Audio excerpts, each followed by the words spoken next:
Hi, good morning, everyone. This is Bill Gates from SCORE Westchester. We're right at the top of the hour. We're just waiting for a few folks to come in. So just give us a couple secs and then we'll get going.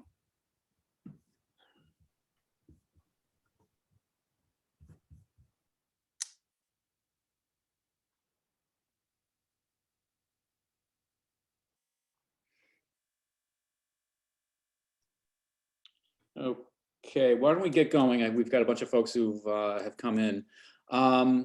So again, welcome and good morning. Today's presentation is targeting, aptly being a big fish in a small pond, presented by Carol Shiro Greenwald, who we are very excited to have presenting for us. If we can move to the next slide.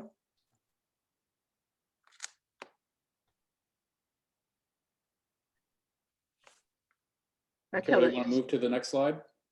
Yes, but Raquel, did you do anything to it? Nope. It's not, mine's frozen. There we go. Okay, great.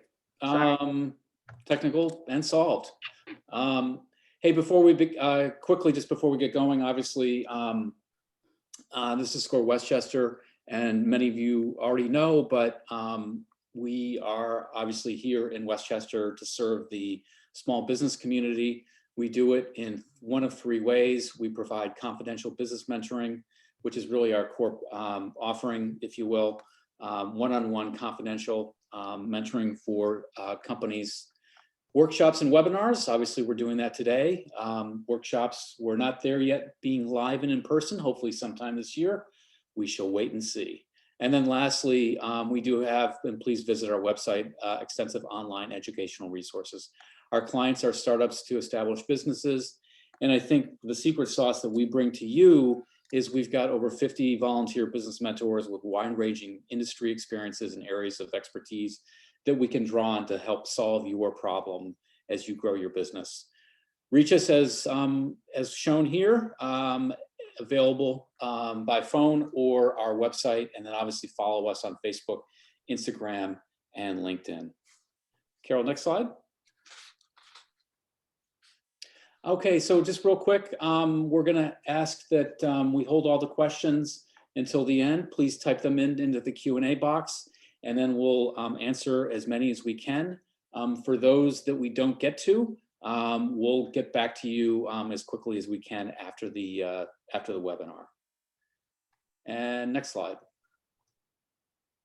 So again, very happy and proud to have Carol here today. She is a business development, networking, and management strategist, trainer, and coach. That's a mouthful. She works with professionals like I think a lot of the folks that are on the line here, implementing, targeting, building practical programs built around clients and client servicing, which is what we're really here about, which is how to target your clients. She's well published. She's written a couple books, Strategic Networking for Introverts, Extroverts, and Everyone Else in Between, and then How to Build Your Practice the Logical Way. Please take a look at them. I think they're great reads. So with that, I'm going to introduce Carol, but when I introduce Carol, she's going to actually do a couple polling questions to get things going. So with that, I'm going to turn it over to Carol. Okay, and I'm going to turn it over to Raquel. Thank you, Raquel. So do you think you need to market yourself widely in order to be successful? Please answer yes, maybe, or no. And then do you like marketing and networking activities? Yes, sometimes, or no.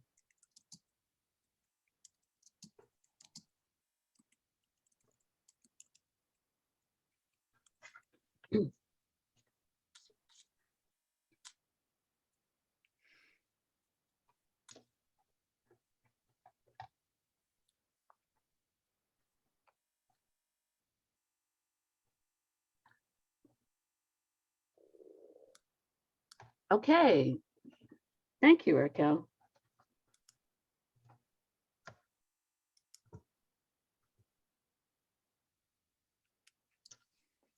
So that's, most of you are very sophisticated. This is wonderful because 50% of you agreed that you don't have to market widely in order to be successful. And if you like marketing or network, 31% of you said that you do. That's high for other talks I've given. Most of the time what I get is 50% say no, and then some people say yes. So what we're going to talk about is why you really don't want to be throwing yourself widely everywhere. It is true that you can get work anywhere in the sense that somebody out of the blue calls you and says, your first cousin Charlie said that I should call you because you can help me with my problem. And you're like, I didn't know Charlie even knew what I did for a living. So, okay, this is exciting. That will happen. Sometimes you'll be at a conference and you'll be talking to someone and out of the blue, they'll hire you, but you can't build a business that way. It's not strategic, it's not targeted, it's not focused. It's a lot of praying and good luck. So let's talk about how to make good luck.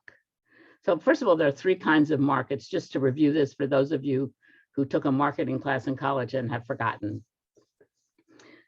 Mass markets are huge. They have one characteristic in common. This is the kind of market that there was in the 50s when Revlon would sell one lipstick color at a time, and everybody, whether it looked good on you or not, would wear that color. So the one thing you might have in common is the mass market is all women. Okay, within that mass market, there are lots of target markets. Those are subsets that have the same need, but they don't get there in the same way. So let's say our target market is working women. Still huge, huge, huge. Think about it. The people who are part-time, the people who are full-time, the people who are credentialed, the people who are not, the people who are in services, the people who sell products. I mean, it's huge, forget it. It's almost as big in many ways when you think about it, and as complicated as the mass market. And it really is more complicated because you're looking at more things about them. Then you get to the target market niche. This is where you want to be, because this is people who have similar characteristics, but they also share similar needs. So this is a much tighter kind of market. Now, if you focus here, as I said, you will go out from that. It doesn't mean that every client you get will be there. What it means is that you will spend most of your time working somewhere that you know is going to be helpful for you. So let's say our target market is women, working women, but now let's add mothers who are under 40 years old. So now we have a huge market still, but we have a category. We know what generation they're from. We know they have children issues. We know that they work. So how are we going to turn that into a niche that is focused for us? Well, this is one of my favorite quotes because I think it is so true. I began my marketing life as a market researcher, and I saw so many screw ups because the head of the company knew. They just knew what they should be doing. And usually what they knew was wrong. So instead of that, what I want you to do is I want you to forget what you know, and I want you to go back to analyzing your current practice, your current product mix, your current list of best customers or best clients. What I want you to do is I want you to really look at them. Take those 80-20, Pareto's rule of 80-20, 20% of your customers give you 80% of your money. 20% of your customers give you 80% of your problems. 20-80 is a good general kind of rule for breaking something down to get most of the best. But so what you want to do is the best way to get new work is to replicate your best customers. Why? Because you know a lot about them already. You know how to work with them. You know how they want things done. Also, you have experience with them that you can tell other people about. You're not practicing on them. You've been practicing for years, so you know how you want to do it. So you have experience, you have customers, you have people that they can call if they want a recommendation. You have all of these things. So it's best to begin where you already have your golden spot. So for your customers or your clients, you want to find out, How did you get them? Try and remember, if you haven't written it down, where they came from. Did they come from a referral? And if so, who? Did they come from a meeting? And if so, where?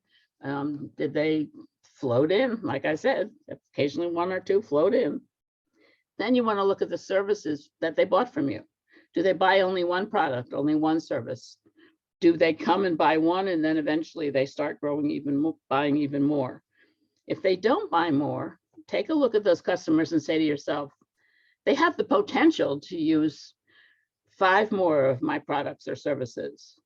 Write that potential down. Then that's called depth of customer and potential of customer. The depth is what they're doing with you now, and then the potential is what they could be. Of course, you want to write down their revenues over the years. Now, you want to try and go back, if you can, depending on how old your business is, 5 years. If you can't, if you're just brand new, go back 5 months. But go back, start with the best that you have. I can't tell you how important that is in terms of focusing later on. Then you also want to think of where you yourself want to be in 5 years. Whoops, sorry about that. I didn't mean to do that. No. Whoops, I'm sorry about that. My slides are not obeying me today. So, okay. I want you to think about where you want to be in 5 years, because there is no point as we go along in creating a practice or a product line that you don't want to sell or that you don't want to do. Then the other thing you need to look at before you start is, what are the trends that are impacting what you're currently doing? That is the best part of what you're doing. What's coming along? So for instance, if you're in healthcare, any part of healthcare, the current trends are just crazy. The COVID years have been a roller coaster. Do this, don't do that. Do this, don't do that. Do this, do this. Change this rule, change that rule. Change every rule there is. One of my friends is a labor and employment lawyer, and she says that life is really exciting because every week somebody changes some regulation and she's got to go through all of her clients getting them on board. So that's exciting. There are some areas, of course, that have not been touched, but take a look at what's touching you. So maybe you're in an industry that is really slowing down for what you're selling. And what you're going to be needing to think about is how to change your best product for your best customers so that you move with the times. You need to know where you are and what's around for where you're going so that you don't get blindsided. Now, best is, it's one of those words, and one person's best is another person's worst. So it can be the kind of customer, what they do for a living, or who they are. It can be somebody who is not the one that pays the most, but they are very prestigious. And so you're a small company, but the New York Opera is a customer of yours. So you want people to know that, and you want more kinds of high-end entertainment or music venues. So that would be a best for you and what you would be looking for. Or maybe you want to work with startups like SCORE does, because you want to help people to get to the growth stage. Where one of my clients used to say, I don't want to work with startups. I want to work with them at their second stage, when they're past babyhood and they're looking for money. That's where I like to work with them. So you need to think about how you want to define best.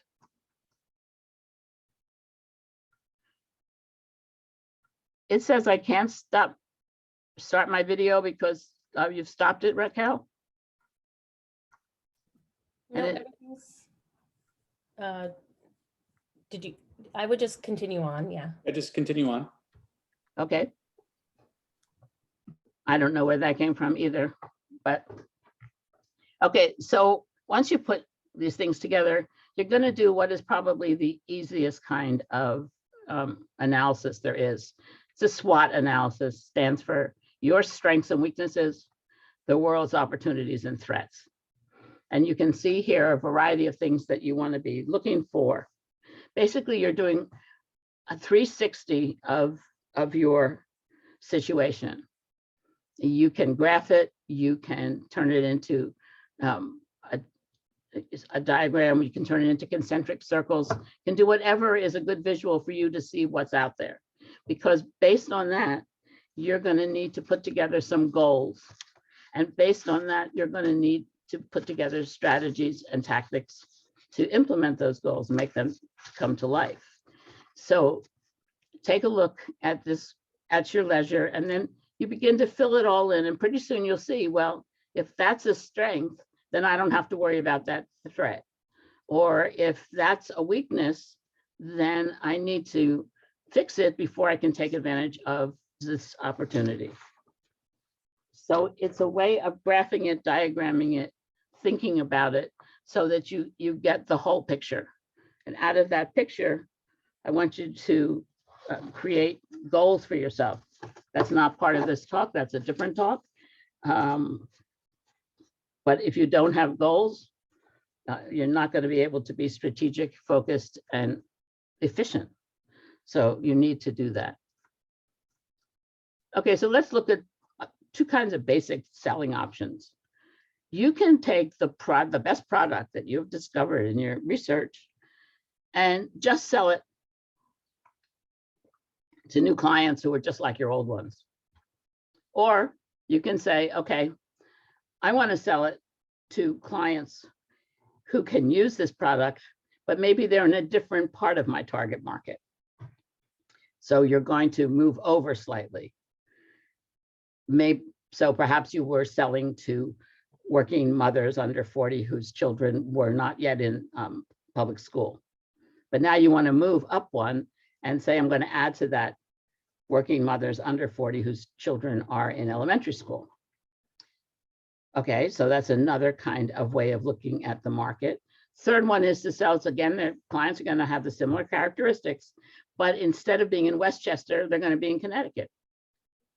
And so you're going to figure out how to get into that market. Everything else will be the same, except you're not necessarily well known in Connecticut as you are in Westchester. Or what you can say is, looking at my SWOT analysis, I see that I have to modify what I'm currently selling and what is the best seller. I have to modify it. And again, same kind of thing. I can sell it to new clients who are like my current clients. I can sell it to new clients like my current clients, but I'm going to change the market segment focus a little bit.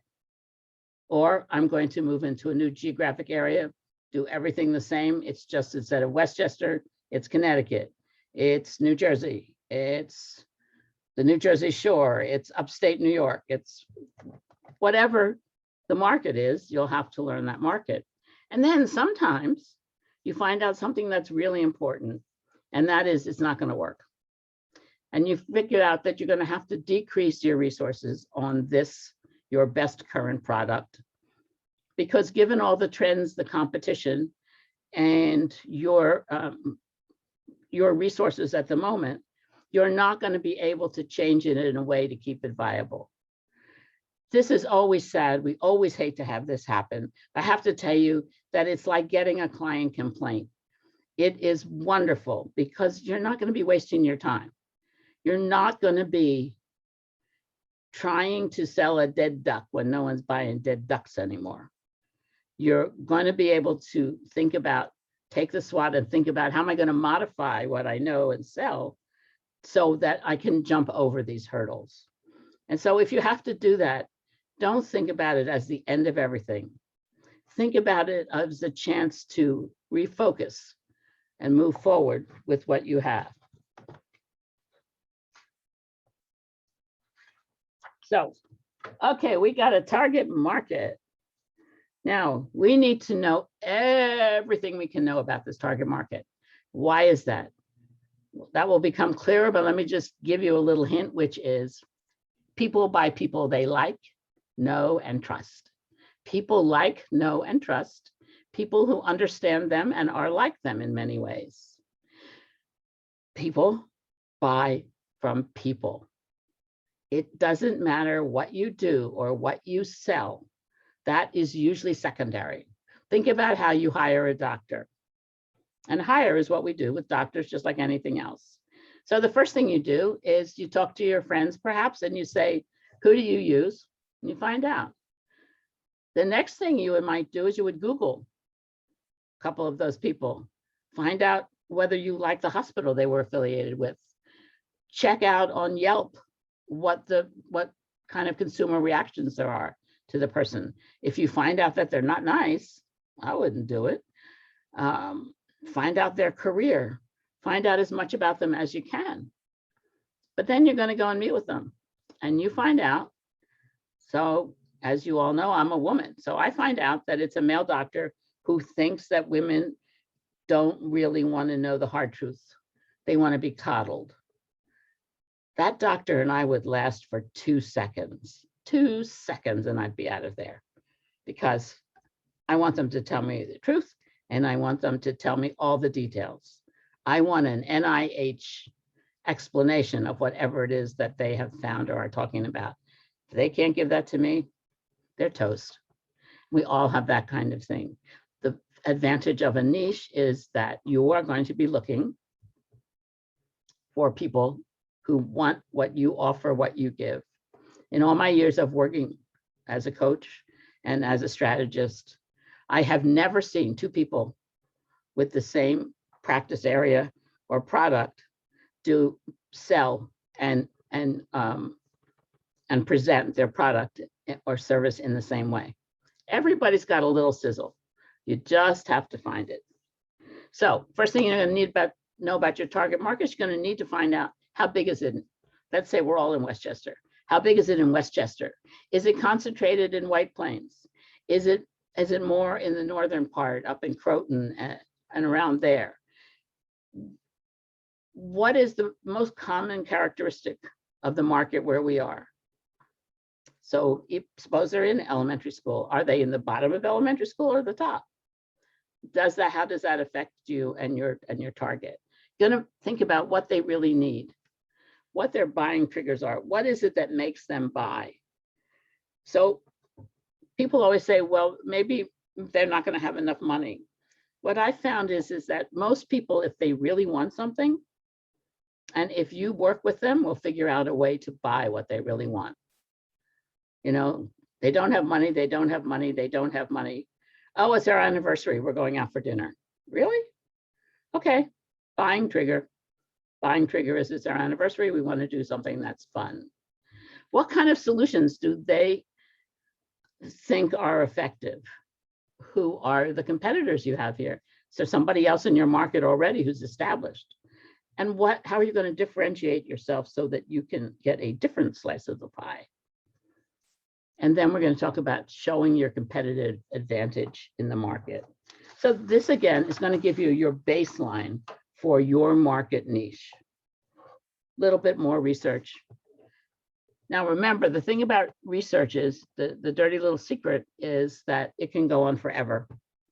So you don't want to do that. You want to keep focused. Answer these questions. Don't go off on tangents. Because if you do, you'll widen your target and you'll be stuck in the research mud. You don't want to do that. Okay, there's the general sense of the market. But now we need to figure out, markets don't buy, right? A market is a set of conditions, really. People buy. So we need to create the perfect person. What that perfect person is. And you say to yourself, oh my Lord, I can't do that. I can't think about that. I have no idea what I want to do with that. No, yes. What you're going to create is a composite of, if you had your druthers, the perfect customer or client for you would be. So start by thinking about the perfect customers or clients that you have now, your 80-20. So what I want you to do is I want you to, if you can, find a picture that looks like what you want your perfect persona to look like and put it up in front of you. So you're going to give this person a name, an address, a family, what they look like, who are the influencers in their lives. Maybe they have a husband, wife, and 2 children, but actually the most important influencer on what the wife does is her mother. So think about who influences her or his buying decisions. You want to think a little bit about how they're motivated. So think about, what are their interests outside of work? Do they have any hobbies? This can be important when you're going to be offering, perhaps at some stage, a benefit for your best customers and clients. Now, suppose that your best customer and client loves water polo, but you invite them to a baseball game. They're not going to think it's a present. They're going to wonder why you invited them to a baseball game. So you want to kind of think about what their outside personal world is like. You want to know what is their hot buttons. I mean, have you ever seen them get annoyed? Do you know what pisses them off? Are they a penny pincher? How do they approach spending money? Some people research to death and some people just buy and worry about paying for it later or whatever. Where do they go on social media? Where do they look for information? What do they read? Do they read at all? But if they do, what magazines do they read? What sources of news do they go to? Do they go to CNN or WDD? One is very left and one is very right. Who do they believe? Because people read a lot of things, but usually one or two things are what they believe. So in my house, I read the New York Times and prefer it and believe it. My significant other reads the Wall Street Journal. And sometimes we read on the same topic, but in our respective papers.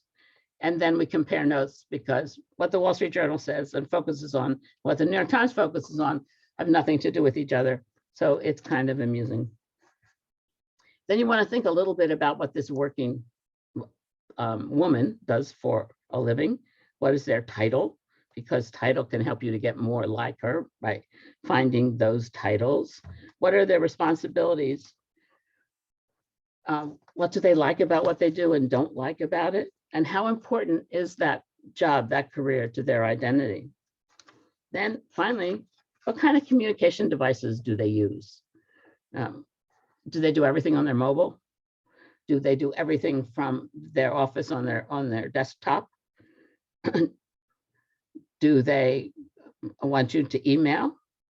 Do they prefer that you email or text? What do they like? You want to know that. You want to think about how your best clients and your persona want to be communicated with, because with me, no point in building a strong content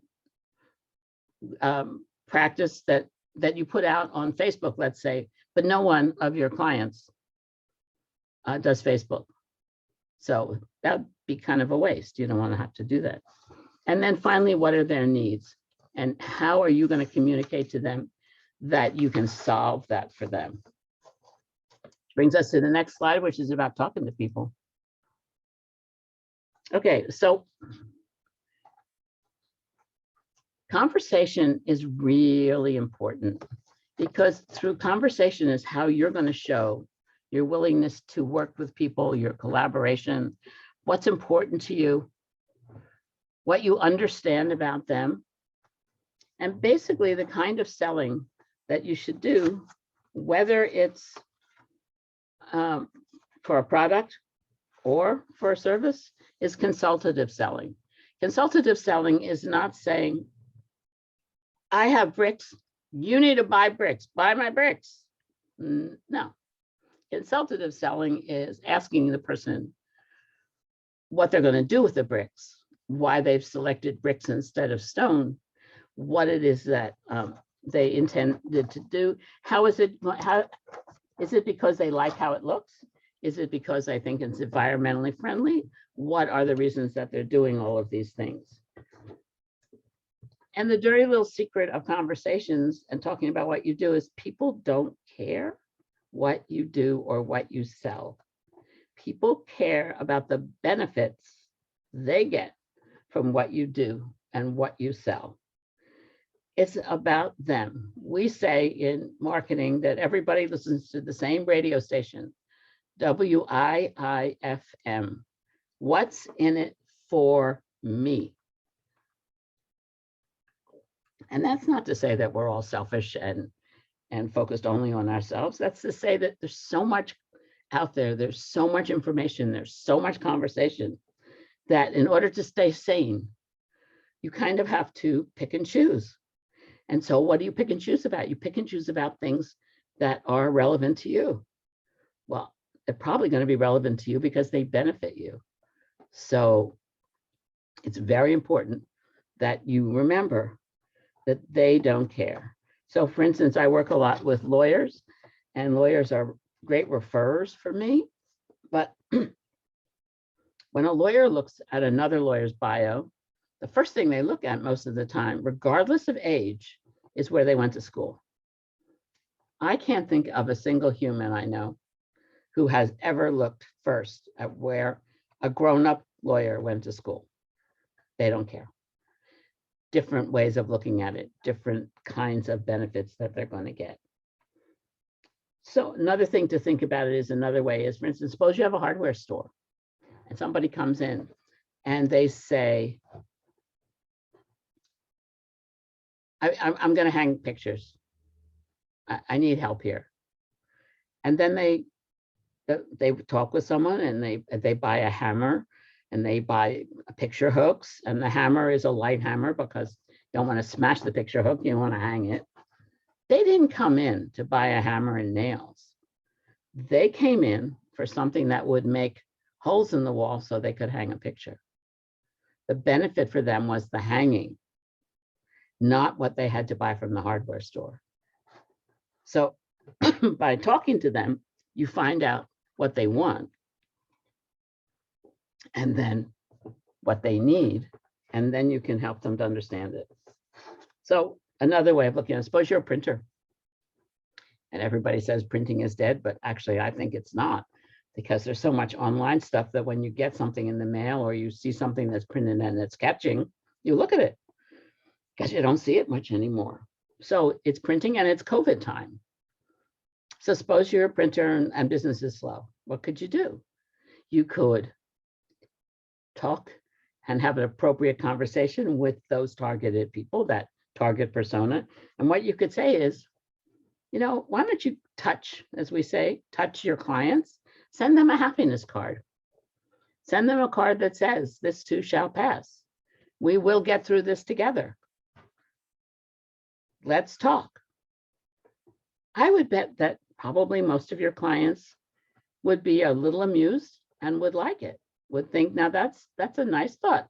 And some of them will call you and some of them will even give you business. So thinking that kind of way, what you're doing is you're taking what you do and you're turning it into what is a benefit for those you are doing it for. So before you can have conversations, you need to prepare, and you need three things. One is your value proposition. You know, there's a wonderful book by a man named Simon Sinek, S-I-N-E-K, called Start With Why. Particularly today, in the 21st century, people care about authenticity. There's so many scams. There's so much stuff that's not real. There's so many things that you can see that have been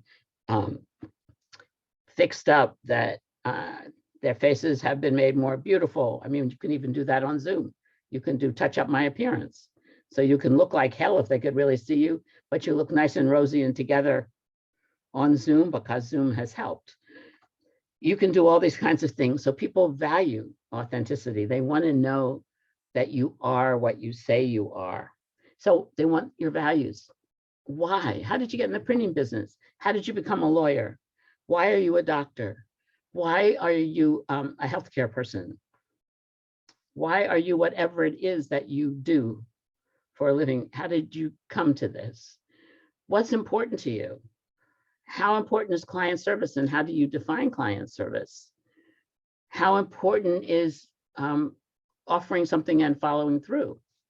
Because in conversations with you, whether it's networking or reading something you've done or whatever, in those conversations, they are deciding that were they to work with you or to hire you, this is what you would be like. So basically how you are in conversations, in in non-work places tells people, they use it as cues, and they assume you're going to be the same person when they're paying you. So if you say to them, I'm going to send you an article on this topic that we're talking about when I get home, and you don't send it for 5 days, they assume that you don't follow up, that you don't meet deadlines. If they meet you and you do all the talking, they assume that if they hired you, you wouldn't listen. If you tell them you'll meet them at 5 o'clock and you arrive at 5:45, they assume that you can't meet deadlines and that you're never on time and that no good what you promise. It's very important how you present yourself and how you speak. So think about your values and think about them again from the other side. These are what I value, and this is how my values benefit my customers or clients. And one of the things you're going to do with that is put that into what we always call colloquially the elevator speech. The elevator speech is really not an elevator speech, and some elevators are, only 3 floors. Some elevators are 103 floors. So it's not even that. But what it is it's a mnemonic to say to you, short, pithy, interesting. So in an elevator speech, you're not going to answer a question. You're going to say something that elicits a question. You want them to ask you something. So don't think a paragraph, think 3 sentences. Hello, my name is Carol Greenwald, and I'm really glad to be here today because I love to talk to people about body language. I didn't say what I do. I didn't say the name of my company. I said something that was relevant to the meeting that I was in, and I was walking around meeting people as we waited for the program to begin. So if I say that, 9 times out of 10, the other person will say, hi, I'm Charlie Brown. Who cares about body language? Nobody cares about body. Nobody looks at anybody. We're in a conversation. Once we're in a conversation, we can get to know each other. As we get to know each other, eventually there'll be a point where they'll say, how do you make money? And then I'll tell them. But if all I say at the beginning is, hi, I'm Carol Greenwald, I'm a lawyer, dead end. What do you say after that? If you're a wise ass, you say, lawyer, couldn't you find anything better to do? Or you just say, hi, my name is Charlie Brown, and you kind of walk off because you don't know where to take the conversation. So the next thing about an elevator speech is the best kind of elevator speeches tell short stories. And they tell stories because humans love stories, because the brain loves stories, because we can always wrap ourselves around a story and remember it as a way of remembering the main point. That's why we have fairy tales. That's why we have cultures where all of the history is passed down through stories. Stories make us think emotionally and rationally, and so they stick with us.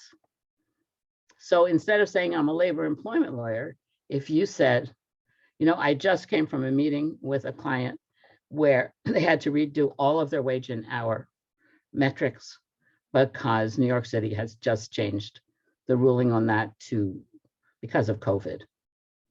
A lot of things there to talk about.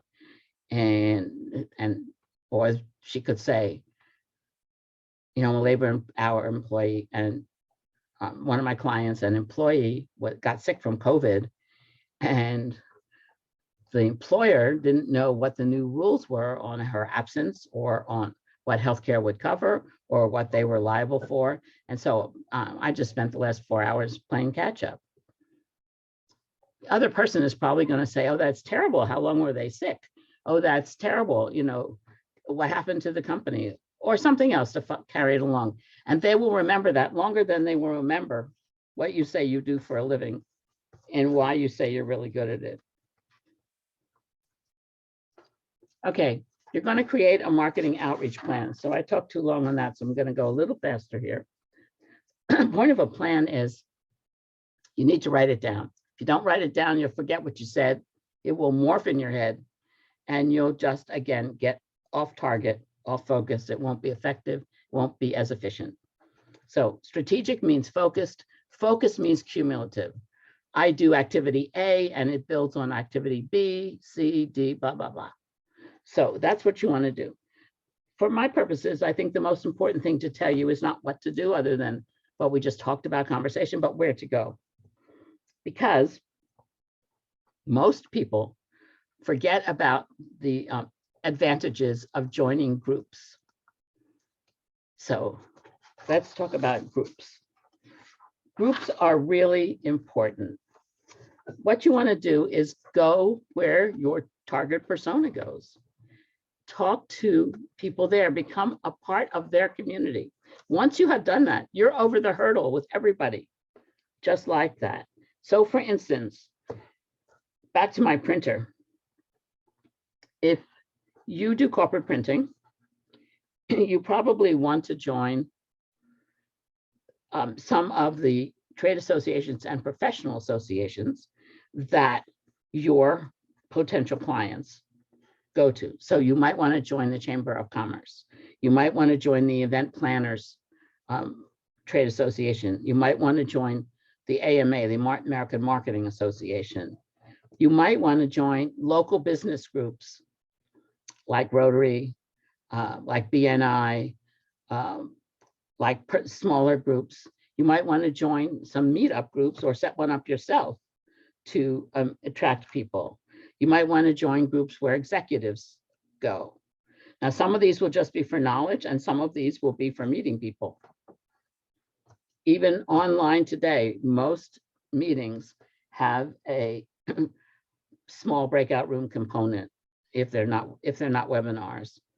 So networking meetings have the full group together maybe for 1/3 of the time and the other 2/3 you're in small groups. So you get to know and talk to people. You want to know what 3 words they have that are jargon, because every group has any words, INNY, words that they understand what they mean, and the rest of us, if we're not part of the group, we don't. Now, suppose you're working with an individual and for printers, and you want the people who do wedding invitations and bar mitzvah invitations and holiday cards and all the rest of those things. Okay. Then you want to go where they go. You want to join designer organizations. You want to join, perhaps there are marketing professional associations of graphic artists and web designers and people like that. You want to go to meetups again. Maybe you want to create a whole campaign on Instagram so that you begin to get followers and they begin to see what you can do and how that can help them. By joining groups, you're multiplying right away every time there's a meeting, the number of people that you meet and the number of potential people that you want to get to know better. If you just go one-on-one, there's not enough days of the week. There's not enough time in a day. It's just a slog. Meetings are much more effective, faster, and most of the time they're fun. So I'm going to give you an example of my groups. So I'm in 9 groups. I'm in some local mixed groups. Mostly they give me resources, colleagues and friends and visibility. I'm in 3 bar associations because most of my referrals and most of my work come from lawyers and accountants, but from lawyers to accountants. I'm in COLPM, which is an honorary society for people who know law practice management, where you have to be invited in. And that is primarily for, not for work or for any, but for knowledge and for resources for me. And then I'm in 3 online groups, which again, some of them are for getting work and some of them are for visibility, knowledge, those kinds of things. You think I probably don't have enough time to do anything, but they don't all happen together and so we manage. Okay. Back again to the conversations. Once you join these groups, you want to work with them so that they get to know your brand as they get to know you.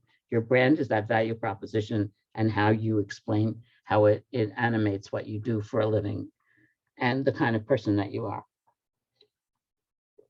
Remember, you are doing this to learn about them. You're doing this to walk a mile in their shoes. Very important. Whenever you're talking and thinking about your target audience, think about it. How would they look at me? Not how am I looking at them?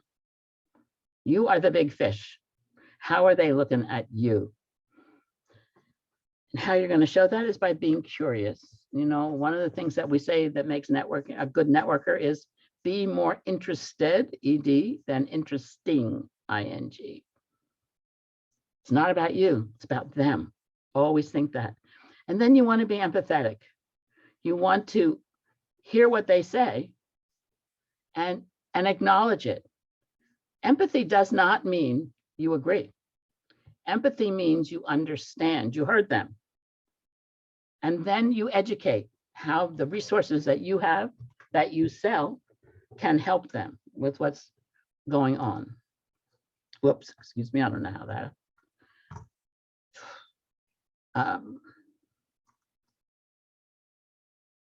Doing it again. So after you've been in a group meeting, you want to have one-on-one meetings with people, because that's where you can really go into depth about what they're like, learn more about their whole family, all of those things that you have put together in your target persona. Before you go, you want to prepare. You always want to prepare, because then you'll be smarter. You'll sound smarter, you'll be ready, you'll know where you want to go, so that you can help to focus the meeting, not just on, you know, whatever chit chat comes up, but on where you want to go, how you want it to end. So you want to think about things that you want to ask them, but you also want to think about things, it's not an interrogation. So you want to think about things you can tell them. Things that you've learned by being part of their world are important to them. Things to talk about that are current news or that are new news in your area. Things that you can talk about. And then at the end of the meeting, you want to figure out whether it was a success or not. And you want to follow up. Follow up should be done within 24 hours. So after a meeting, after a one-on-one, you want to follow up. You want to make sure they're in your contact list. You want to link with them on LinkedIn. And then you want to decide how much more attention you want to give them. Do they have the potential to be in that 80-20? Do they have the potential to be a referrer? Do they have the potential, if you learn more about them, to be a fabulous resource? That's what you need to be thinking about.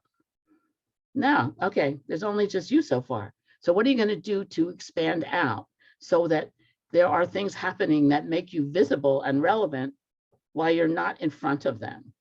Well, the first thing is everybody needs a good LinkedIn profile. That means you've filled it out completely and you've written it about them. You've written it so that your target wants to read it. Then depending on what you do, there are thousands of directories online, and there are some that are very good for every industry and every service. Find the best ones, join them. Usually it's free to become part of people who pay if it are the people who buy through the directory. Then think about any other social media that's relevant to your audience. Think about participating. What you also want to do is create what we now call content marketing programs. What's that mean? That means what are you doing in between so they don't forget? So you could be writing a blog. You could be doing podcasts. You could be doing 60-second videos. Whatever you decide to do will have to do with the way in which your audience wants to receive information and will contain as content information that they want to know about. The main thing you have to do is be relevant and timely. And finally, almost, then we'll get to questions. You've got to monitor and measure. Otherwise, you're not going to know where you've been, where you want to go, and how you want to change. So in the beginning, when you're doing that research, set baselines. From that research, extrapolate where you are, what you have, how much it's cost you, what's going on. And then begin to track monthly what you've done, the time it took, the money it took, if it did. And COVID days, a lot doesn't take any real money. What were the results? because you want to build on that. It doesn't have to be numbers necessarily. It can be qualitative as long as it's cumulative. Based on that, you're going to review it, evaluate it, refine it, certainly every 3 months in the beginning. And then you're going to make adjustments, change the focus a little, change the priority order, assess whether this part of the market is good versus another part that could be better. Make sure every time to tie it back to your goals.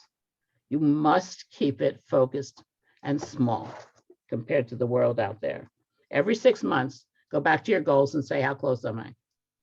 And if I'm not, rethink your strategy and your tactics. Make marketing a habit. 15 minutes a day, please. Everybody has a downtime sometime in their day. Take advantage of your circadian rhythms and take 15 minutes. Do something. Add people on LinkedIn. Think about what you want to write on your blog. Figure out the timing of what you want to get out and when. And finally, the biggest thing that a researcher always says is, please don't guess. Look, figure out, strategize, but don't guess. Guessing, 50% right, but 50% is wrong. So if you think of nothing else, remember, people buy people. People they like, admire, and trust, who understand them and who speak their language. Focus your energies there. Okay, Bill, back to you. Oh no, first, excuse me, back to Raquel. I'd like to do 2 more polls if you don't mind. And let's see how we go. So, do you think you can find your own target market? Yes, perhaps, no. And do you think this talk helped you to make your networking and marketing more strategic? You can be honest, I can take it. Oh.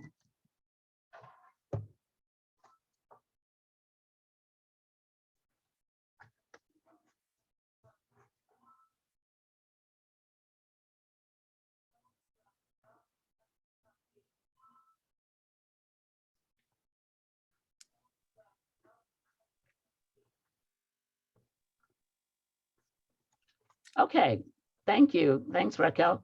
That was great. So look at that. 2/3 of you think that you can find your own target market. That is great. And I'm so glad that this was helpful for 80% of you. So thank you very much for that. So now I'll turn it over to Bill. Okay, great conversation. And there's a bunch of questions here. I know we've just got a few minutes left. And again, if we don't get to all of them, we will get back to those that did ask questions after the presentation. By the way, just one housekeeping. Somebody did ask the question, but just as a reminder, the slides will be available. We'll send them back out to you. There will also be a recording, and the recording will also have closed captioning available for it. So a bunch of questions, Carol, that were, I think, revolving around this virtual pandemic-y world that we live in. Somebody said, look, a lot of my clients are online. How do I take some of your good lessons and apply them to a virtual client base? Well, I think that you can, in a way, remote has helped us to expand, right? So I'm in a networking group where 1/3 of the people are from London.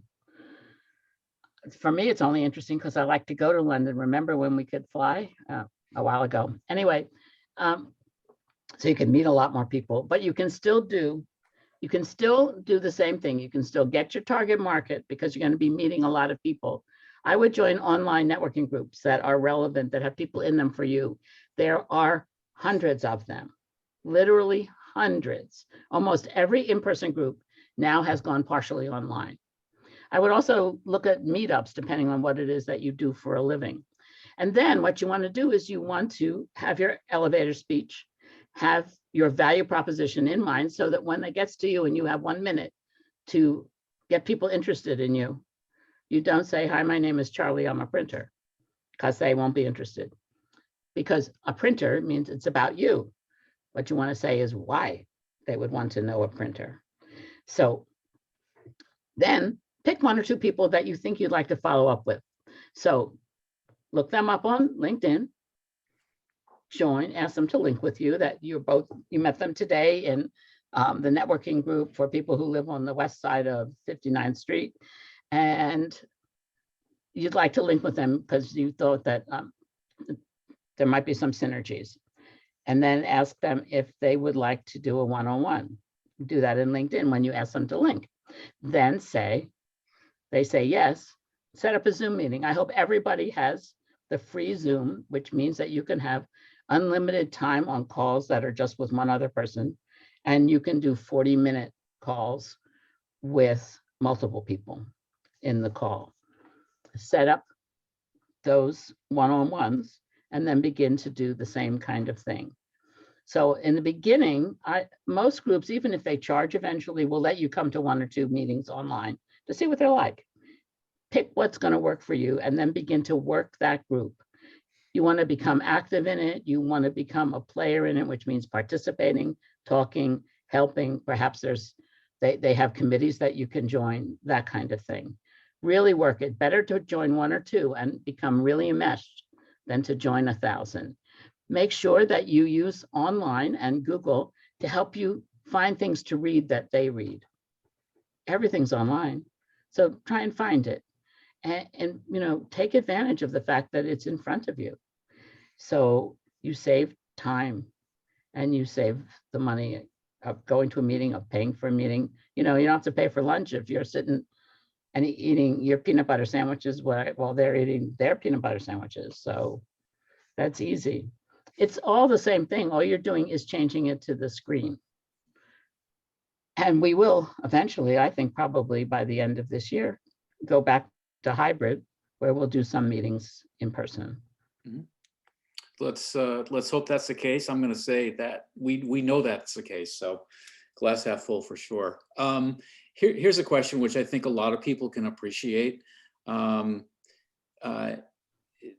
of paraphrasing here. Carol, you had asked at the beginning of the presentation if people enjoy marketing. Somebody said, well, you know what? I don't really enjoy marketing. I find it frustrating. What can I do to help myself, to help me, quote unquote, enjoy marketing more? How can I do something I really don't like doing? So one of the things I say in my book on networking is don't ever do anything you don't like doing, because people read body language, visuals, more than hear what comes out of your mouth. 93% of what you take in the world is visual. And so you don't ever want to go to something that makes you uncomfortable. For instance, I never go to cocktail parties. Why? Well, 1, because I'm 5 feet tall, so I never can find out where anybody is. I'm always looking at people's belt buckles. 2, I don't drink. 3, I don't like to stand up for 2 hours. So I hate them. So I haven't been to a cocktail party in 10 years and I'm still doing fine. But what do I like? I like talking in small groups to people that I have had a chance to get to know. And so I join networking groups, as you saw, where I can do that.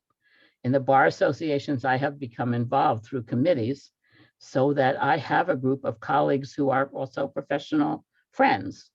And so I enjoy going because it's a chance to catch up with them. And that way, I don't think that, I'm not uncomfortable. I'm very comfortable because I'm looking forward to seeing somebody that I haven't talked to in a month or 2 months or whatever. And the other thing is don't think about it as selling anything you have. Think about it as offering skills, ideas, products that you have to help someone else. The best networkers are people who give to get. They're not the takers. They're not the salespeople that go around selling, Nixon's, car salesmen and those kind of stereotypes. They're people who are genuinely interested in helping other people. And when you think about it that way, it's much easier. It's much more comfortable, I think, because basically most of us want to help other people. And now you have a forum for doing that. Hey, Carol, can you go to the next slide? And while you do that, I'll ask the next question. And I think this is going to be, unfortunately, the last because we're right at the 11 o'clock hour. So the question is SWOT analysis. Is it best to do a SWOT analysis before or after you determine your company goals? I think before, because I can't see how you can do goals without understanding the context in which you are working and the kinds of people that you want for your potential clients or customers. So you can set goals. You know, the best goals are SMART goals, SMART, the acronym. And that means that they're very specific. They're not, I want to make another $100,000 there. I want to grow my company or firm by 25% this year by doing X, Y, and Z. And so you really need the research, I think, in the SWOT first. Okay. All right. Well, look, I think we got to a bunch of questions. There's a couple that we unfortunately can't get to, but we'll follow up. So again, thank you, Carol, for taking the time. And thank you for everybody online who enjoyed hopefully a very educational hour. With that, we're all set, and we'll see you on our next webinar, which will be coming out shortly. Okay, we will talk to you soon. Bye-bye. Bye-bye.